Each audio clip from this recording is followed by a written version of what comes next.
சிவபுராணம். தன்னை நோக்கி தவமிருந்த அந்தகாசுரனுக்கு பிரம்மதேவர் வரமளித்தல். அசுர குலத்தை சேர்ந்த ஹிரண்யகசிபுவின் சகோதரரான ஹிரண்யாக்கன் என்ற அசுரனுக்கு பிறந்த மகன் அந்தகாசுரன். பார்வை இல்லாத அந்தகாசுரன் பல கலைகளில் தேர்ச்சி பெற்று மாபெரும் அசுரனாக இருந்து வந்தான். அசுரர்கள் யாராலும் தோற்கடிக்க முடியாத ஒரு மாபெரும் வீரனாகவும், உடல் பலாக்கிரமம் பொருந்திய அசைவுகளின் ஒலிகளை உணர்ந்து தாக்குவதில் வல்லவனாகவும் இருந்து வந்தான். எங்கே பலம் அதிகரிக்கின்றதோ அங்கே ஆசையும் ஆணவமும் உருப்பெற தொடங்குகின்றன. அது தேவர்கள் ஆனாலும் அசுரர்கள் ஆனாலும் இதில் ஒன்றாகவே செயல்படுகின்றனர்.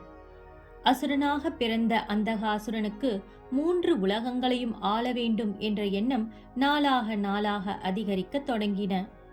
பிறகு 3 லோகங்களை வெற்றி கொள்ள பிரம்மதேவரை எண்ணி அவரை நோக்கி கடுந்தவம் செய்ய தொடங்கினான்.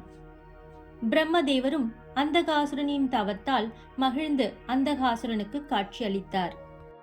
பிரம்மதேவர் அந்தகாசுரனை கண்டு, அந்தகாசுரா, உன்னுடைய தவத்தால் யாம் மனமகிழ்ந்தோம், வேண்டும் வரத்தினை கேட்பாயாக என்று கூறினார். பிரம்மதேவரை தன் அகக்கண்ணால் கண்ட அந்தகாசுரன் அவரை பணிந்து வணங்கினான். பார்வை பலம் இல்லாத அந்தகாசுரன் பிரம்மதேவரிடம் தனக்கு பார்வை பலத்தையும் தனக்கு என்றும் இறப்பில்லாத சாகாவரத்தையும் அளித்திட வேண்டும் என்று வேண்டினார்.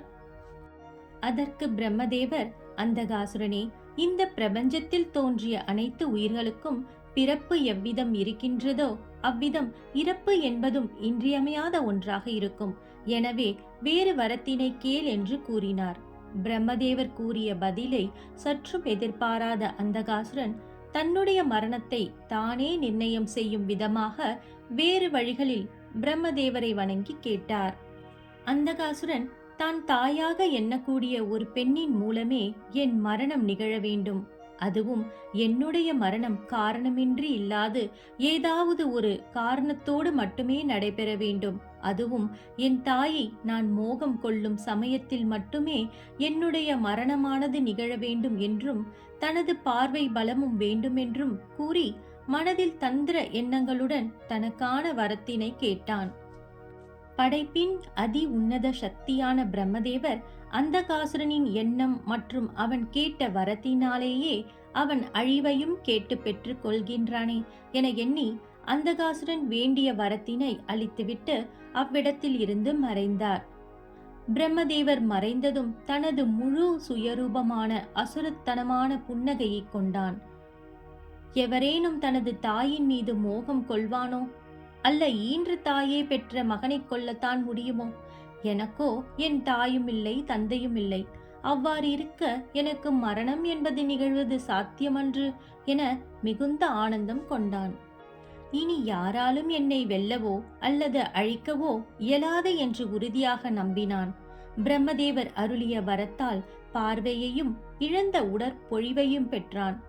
அந்தகாசுரன் பிரம்மதேவரிடம் பெற்ற வரத்தால் மிகவும் செருக்குற்று, இந்த மூவுலகிலும் என்னை வெல்ல எவரும் இல்லை என்ற ஆணவ எண்ணத்துடன் மந்திரமலையில் வாழ்ந்து வந்தான். அவ்வேளையில் தேவர்களுக்கும் அசுரர்களுக்கும் போர் மூண்டது. தன்னை வெல்ல எவர் உண்டு என்ற மமனதியோடு தேவர்களுக்கு எதிராக போருக்கு சென்றான். தேவ அசுர போரில் நேர்மையாகவும் நேர்த்தியாகவும் போரிட்ட தேவர்கள் முன்னிலையில் அந்தகாசுரனின் ஏராளமான அசுர வீரர்கள் கொண்ட அசுர சேனைகள் போர் புரிய இயலாமல் புறமுதுகிட்டு ஓடின. ஓம் நம சிவாய.